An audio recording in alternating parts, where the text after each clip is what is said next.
Bertanya, berarti penjualan 5 gedung itu menghasilkan banyak. Ya, dia bilang menghasilkan banyak karena harganya ya cukup besar. Kalau misalkan harga satuannya aja misalkan ya 2 miliar misalkan, tapi kemungkinan harganya bisa sampai 3 miliar ya. Kalau 2 miliar. Kedua dan ketiga, angsuran di bulan Maret dan April ini ternyata zong. Jadi PSI ingkar janji lagi.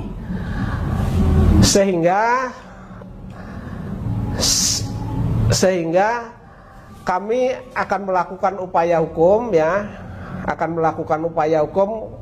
namun karena ini sudah mendekati Lebaran sehingga saya kira tidak efektif juga untuk surat menyurat untuk mengadukan ke sana, sehingga kami akan bergerak berkaitan dengan permasalahan klien saya 14 ex karyawan Paytren ini dengan Paytren itu akan saya mulai lagi atau akan saya usahakan untuk menempuh langkah hukum dan lain sebagainya itu setelah Lebaran begitu.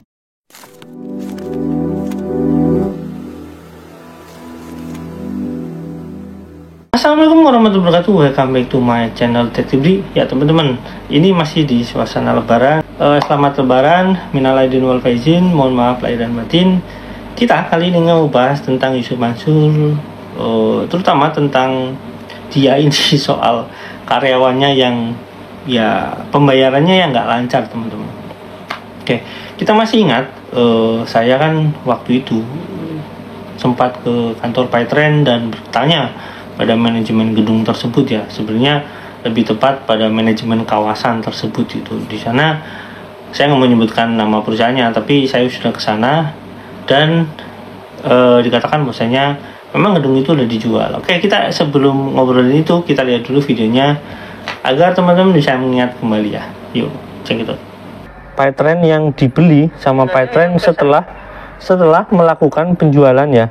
Setelah melakukan penjualan terhadap gedung Paytren yang lokasinya kurang lebih di sebelahnya juga.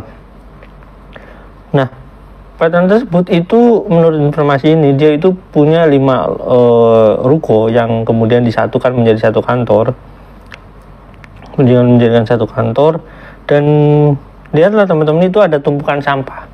Nah, tumpukan sampah itu merupakan sampah-sampah yang katanya dikeluarkan dari gedung Paytren tersebut. Dan sampai sekarang belum selesai karena ya memang mungkin katanya sih masih perlu dibersih karena 5 ruangan, tapi kalau stikernya udah ganti. Nah, di sana saya bertanya, berarti penjualan 5 gedung itu menghasilkan banyak. Ya, dia bilang menghasilkan banyak karena harganya ya cukup besar. Kalau misalkan harga satuannya aja misalkan ya 2 miliar misalkan, tapi kemungkinan harganya bisa sampai 3 miliar ya. Kalau 2 miliar aja itu harganya bisa jadi 10 miliar ya. Yang misalkan diganti gedung sebelahnya itu berarti dia itu masih ada sisa 8 miliar. Nah, itu tumpukan sampahnya ada di sana teman-teman. Itu menandakan bahwasanya memang sudah dibersihkan. Dan saya coba bertanya lagi, ada informasi terkait hal penjualan atau enggak? Enggak ada ternyata. Enggak, maksudnya nggak terlalu detail gitu karena ya itu merupakan masuk dalam ranah berbeda lagi gitu. Manajemen itu memang yang nggak bisa terlalu jauh, dia cukup mengetahui aja. Dan saya coba ke area belakang, maksudnya area depan tapi yang sebelah belakangnya ya teman-teman. Di sana saya tunjukkan bahwasannya ini terkait dengan saya nggak tahu sebenarnya bagaimana, apakah ini dijual atau disewa.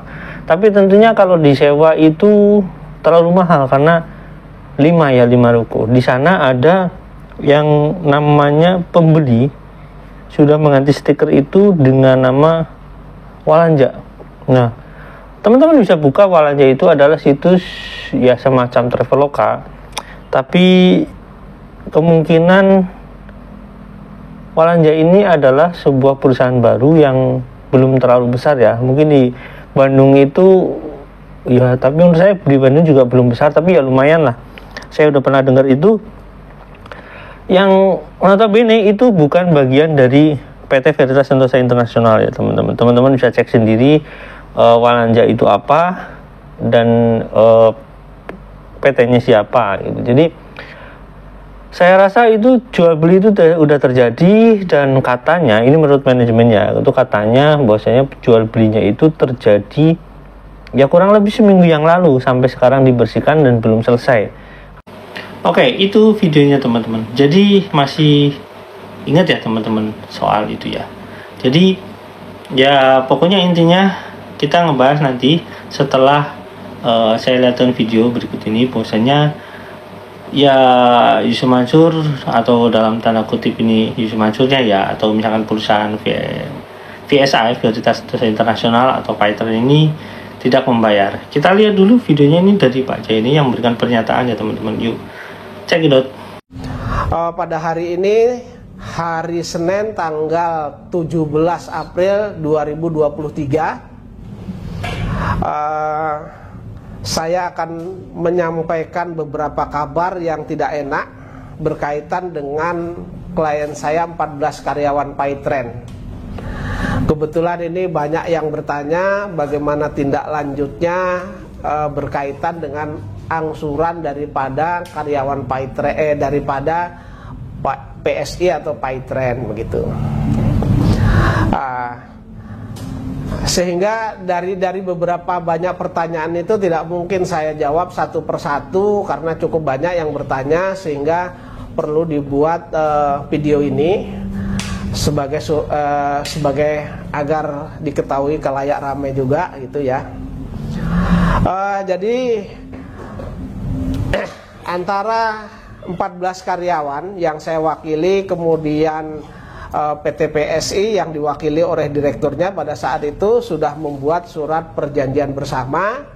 Kemudian dari perjanjian bersama ini sudah didaftarkan ke Pengadilan Hubungan Industrial pada Pengadilan Negeri Kota Bandung.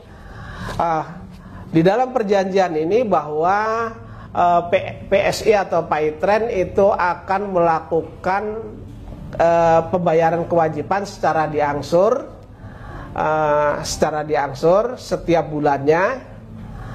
Kemudian pada saat angsuran pertama berjalan dengan lancar sesuai dengan perjanjian, kemudian angsuran pertama itu jatuh tempo pada tanggal 5 Februari 2023, itu dibayar oleh PSI atau Paitren sesuai dengan tanggal tersebut. Kemudian angsuran kedua itu jatuh tempo pada 5 Maret 2023, dan angsuran ketiga jatuh tempo pada 5 April 2023. Namun angsuran kedua dan ketiga, angsuran di bulan Maret dan April ini ternyata zong. Jadi PSI ingkar janji lagi, sehingga kami akan melakukan upaya hukum ya, namun karena ini sudah mendekati Lebaran, sehingga saya kira tidak efektif juga untuk surat menyurat, untuk mengadukan ke sana, sehingga kami akan bergerak berkaitan dengan permasalahan klien saya 14 karyawan Paitren ini dengan Paitren itu akan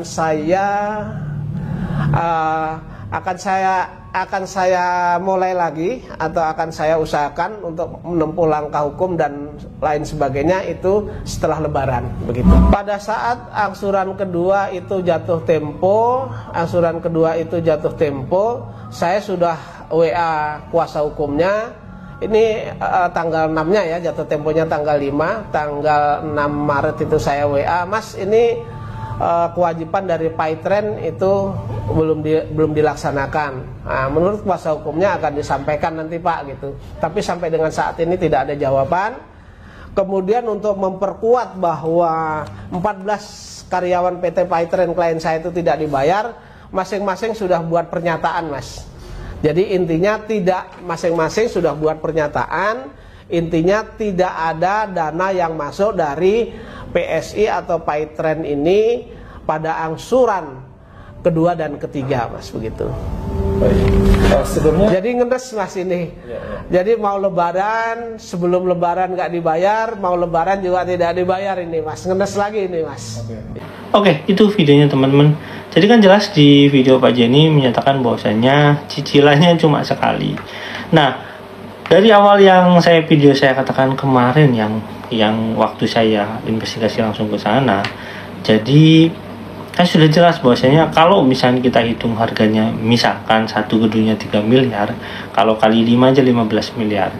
Pertanyaannya adalah dia nyicil dengan 75 juta aja. Kalau misalkan memang niat mau bayar, menurut saya nggak perlu dicicil karena dibayar langsung pun udah lunas gitu, dan sisanya masih banyak sekali. Makanya saya katakan mungkin karena gini, kenapa saya katakan seperti itu pada saat itu, menurut saya itu nggak niat bayar, dan ini terbukti. Kenapa saya katakan seperti itu loh, uang kalau misalkan memang mau bayar si karyawan ini, itu sisa uangnya masih sangat banyak lah, masih bisa buat beli gedung yang satu lagi di sampingnya itu yang saya tadi lihat kan ya teman-teman. Terus masih bisa ya buat warung sik lagi mungkin ya, saya nggak tahu lah, intinya masih banyak sisanya intinya. Kenapa saya katakan ya mungkin nggak niat bayar, saya katakan mungkin pada saat itu karena ya ternyata memang pada saat itu saya investigasi itu memang belum bayar gitu. Nah setelah tanggal 5 ternyata bayar, karena ya mungkin lihat video saya juga sih sebenarnya. Tapi oke, nggak masalah perjalanan waktunya. Dan di 2 bulan ini ternyata katanya Pak Jenny tadi kan nggak ada pembayaran. Oke, jadi intinya teman-teman gini ya, kalau misalkan Yusuf Mansur memang mau niat bayar, pada saat itu penerima pembayaran itu menurut saya udah bisa langsung dibayar ya, karena faktanya dia sewa atau misalkan beli, menurut orang itu kan beli ya, menurut manajemen itu beli, berarti kan uangnya besar loh. Penerimanya nggak dicicil mungkin ya, mungkin dibayar atau misalkan dicicil berapa kali, tapi yang jelas itu dibayar teman-teman. Jadi kalau misalkan mau niat bayar karyawan ini ya bisa bayar begitu saja gitu, selesai gitu, nggak ada tanggungan lagi. Kenapa menurut saya jadi memang dikatakanlah dalam tanda kutip tidak mau bayar, karena ngapain sih dicicil gitu, kalau misalkan itu memang nantinya menjadi pokok permasalahan hukum untuk Yusuf Mansur itu sendiri. Atau misalkan memang ya nggak apa-apa lah, saya kan punya uang, nanti hakimnya dibeli kan gampang gitu. Atau misalkan kayak gitu, atau ya gampang lah, nanti kalau sudah diputuskan baru saya bayar, jadi masih ada rentang waktu yang masih panjang. Atau mungkin ya nanti saya akan menang, tenang aja gitu kan, saya kan public figure gitu, jadi lebih diutamakan. Atau mungkin seperti itu ya, banyak kemungkinan dalam kehidupan itu, banyak kemungkinan. Ini nggak nuduh ya teman, ini banyak kemungkinan yang akan terjadi. Tapi intinya adalah niat baik itu ya memang harus dilaksanakan dengan ya action yang baik gitu. Jadi teman-teman yang kerja ini nggak lagi nunggu lagi. Oleh karena itu saya katakan berkali-kali ya teman-teman, kalau misalkan di video-video saya mengatakan bahwasanya Yusuf Mansur itu pembohong ya karena ada buktinya banyak. Ya mungkin Yusuf Mansur cocok jadi salah satu ya pemegang reward gitu, atau misalkan piala PHP pemenang piala PHP Indonesia gitu, mungkin kayak gitulah, cocok mungkin ya, menurut saya, pendapat saya kayak gitu, karena ya faktanya menyebutkan seperti itu ya. Ya ini terlepas daripada motif Yusuf Mansur itu seperti apa, yang jelas faktanya nggak dibayar. Oke, mudah-mudahan teman-teman ini menjadi pembelajaran bahwasanya kalau ketika Yusuf Mansur itu mencalonkan diri sebagai dalam tanda kutip anggota dewan ya, nantinya sebagai anggota, kalau misalkan dia jadi anggota dewan, terus nanti nasib daripada anggaran kita bagaimana? Atau misalkan janji-janji kampanyenya saya akan ini bla bla bla bla bla bla kayak gini, dan faktanya ternyata cuma PHP, kan kasihan masyarakatnya. Ini cuma mengingatkan aja ya, kalau bisa memilih itu pemimpin yang memang jujur, yang memang transparan, yang rekam jejaknya bagus, yang omongannya nggak suka berbohong gitu ya teman-teman ya. Jadi teman-teman nggak bisa menaruh harapan pada orang-orang yang memang suka PHP gitu. Intinya gitu teman-teman, mudah-mudahan ini jadi pembelajaran buat kita, dan mudah-mudahan teman-teman yang terutama ya teman-teman milenial ini nggak lagi mudah ditipu dengan mungkin kayak amplop-amplop kecil yang nanti isinya apalah kayak gitu, uang atau apa, nggak mudah ketipu ya. Sampai sini jangan lupa like, subscribe, dan komen, jangan lupa juga share. Tanggung jawab masa depan Indonesia ada di tangan Anda. Wassalamualaikum warahmatullahi wabarakatuh. Bye.